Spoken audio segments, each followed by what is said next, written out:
असराए वर्षारे परिबा बजार रे आंठुए पानी। व्यवसायी एवं ग्राहक समस्ते हैरान।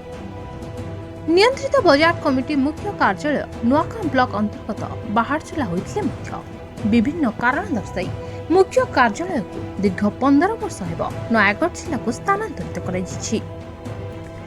नियंत्रित बजार कमिटी मुख्य कार्यालय नयागढ़ रहिथिले मध्य बाहारचला नाम नामित रहिछि। किंतु बाहारचला हाट प्राय 100 वर्षर पुराना हाट होइथिले मध्य प्रशासन गुरुत्व देउनथबा लोके अभियोग करछन्ती। एमितिकि मासरे गोटिए दिन अधिकारी पाद पड़ुनाही बोली चर्चा हेउछि।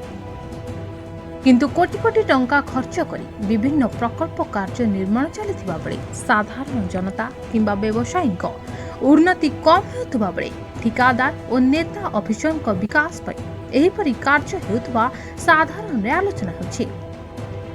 संध्या हेले परिबा हाट अंधार रहुछि। सामान्य वर्षा हेले हाट मझिरे पानीर सुओ छुटुछि। ग्राहकंक ठारु व्यवसायी समस्ते हैरान हेउछन्ति। दयनीय अवस्था रे व्यवसाय करुवा व्यवसायी गुहारी कहार मध्य कर्णपात हेउनाई।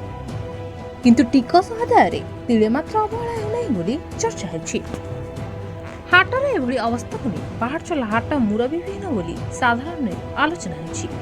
एही संपर्क रे नियंत्रित बजार कमिटी अधिकारी मतामत पई चेष्टा करथिले मध्य प्रतिक्रिया मिल पारनी। नुआगांरो Niranjan Sahu report media voice.